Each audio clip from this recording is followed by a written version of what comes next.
अगर आप पाकिस्तान से हैं तो आपको चाहिए बैंक स्टेटमेंट ऑलमोस्ट 30 लाख की।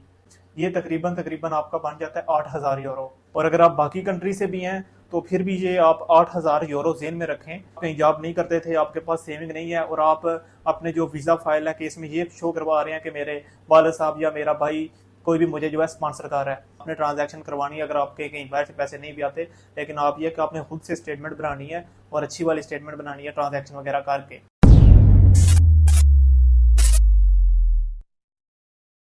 अस्सलाम वालेकुम दोस्तों, पिछली वीडियो में मैंने आपको बताया था कि ऑस्ट्रिया में अप्लाई करने के लिए जो डॉक्यूमेंट है वो कौन से हैं, और मैंने डिटेल में बताया था कि आपने डॉक्यूमेंट को तैयार कर कैसे करना है, सीवी कैसे बनानी है, किन किन डॉक्यूमेंट को आपने लीगलाइज करवाना है, चाहे आप बैचलर के लिए अप्लाई कर रहे हैं चाहे मास्टर के लिए। और आज की इस वीडियो में मैं आपको बैंक स्टेटमेंट का डिटेल में बताऊँगा कितनी बैंक स्टेटमेंट चाहिए, कितनी पुरानी चाहिए और बैंक स्टेटमेंट की क्या रिक्वायरमेंट है। अपने केस को हमने स्ट्रांग कैसे करना है कि रिजेक्शन का बिल्कुल भी चांस ना हो। तो शुरू करते हैं। सबसे पहले आप बैचलर के लिए जा रहे हैं या मास्टर के लिए, तो अगर आप पाकिस्तान से हैं तो आपको चाहिए बैंक स्टेटमेंट ऑलमोस्ट 30 लाख की। ये तकरीबन तकरीबन आपका बन जाता है 8,000 यूरो। और अगर आप बाकी कंट्री से भी हैं तो फिर भी ये आप 8,000 यूरो जेन में रखें। अगर आपकी जो एज है वो 23 से कम है, तो अगर आपकी एज 23 से ऊपर है तो फिर ये स्टेटमेंट 50 लाख तक चली जाएगी। तो ऑलमोस्ट 10,000 यूरो आपको स्टेटमेंट चाहिए। तो पाकिस्तान के लिए आज से 30 लाख और 50 लाख। अगर आपकी जो एज है वो 23 से ऊपर है तो फिर 50 लाख की। तो अब काउंट पे आते हैं। काउंट आपका जो पुराना है वो कम से कम 1 साल पुराना हो तो बेहतर है, इससे केस आपका ज़्यादा स्ट्रांग होगा। तो 6 मंथ भी पुराना हो जाए तो कोई मसला नहीं इसमें। लेकिन यहाँ पे आपको ऑस्ट्रिया में अप्लाई करने के लिए, और अगर आप कहीं जॉब नहीं करते थे, आपके पास सेविंग नहीं है और आप अपने जो वीज़ा फाइल है केस में ये शो करवा रहे हैं कि मेरे वालिद साहब या मेरा भाई कोई भी मुझे जो है स्पॉन्सर कर रहा है, तो उस केस में चाहिए आपको 2 अकाउंट। एक अकाउंट जो आपका अपना, एक अकाउंट स्पॉन्सर का जो आपको स्पॉन्सर कर रहा है।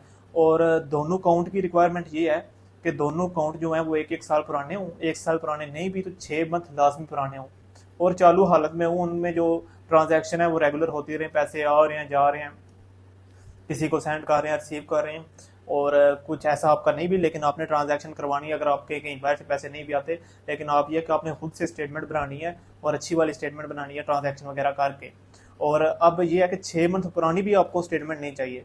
6 मंथ पुरानी स्टेटमेंट से ये मतलब है कि 6 मंथ पुराना अकाउंट हो, उसमें ट्रांजैक्शन होती हूँ।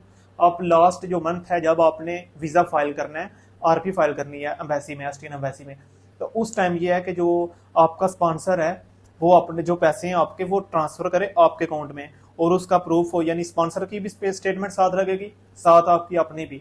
और अब ये नहीं कि वो सिर्फ उसने पैसे ट्रांसफर कर दिए आपके अकाउंट में तो इतना काफ़ी है, इतना नहीं। इवन वो ये प्रूफ भी मांगेंगे कि आपके स्पॉन्सर के पास ये जो पैसा है वो किधर से आया है।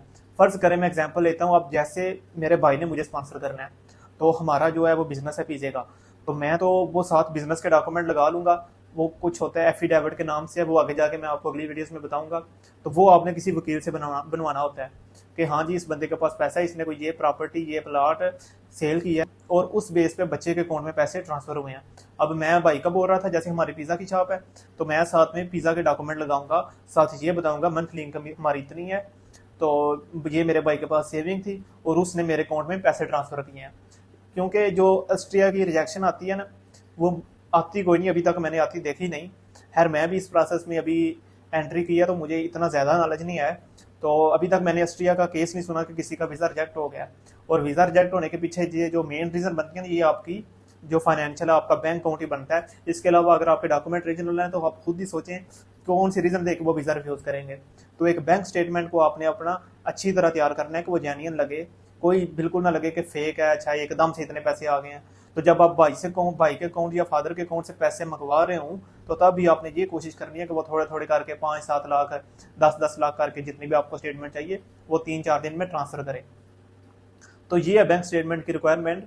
तो शॉर्ट इतना ही कि आपको जो वो कहते हैं ना कितने मंथ पुरानी स्टेटमेंट चाहिए, 6 मंथ पैसे होल्ड हों, जैसे कंसल्टेंट अक्सर बोलते हैं आपके 6 मंथ पैसे पड़े हों, तो वैसा वैसा कुछ भी नहीं है। सिर्फ एक लास्ट मंथ में आप अपने स्पॉन्सर के अकाउंट से ट्रांसफ़र करवा लें। अब दूसरा वो केस बनता है जो खुद को स्पॉन्सर कर रहे होते हैं, तो उन्होंने शो करवाना होता है मैं यहाँ पे जॉब करता था या मेरा ये बिज़नेस है, तो ये मेरी अपनी सेविंग है। फिर वो आपने साथ में उनको जस्टिफाई करना होता है A to Z कि ये मेरे पैसे किधर से आए हैं।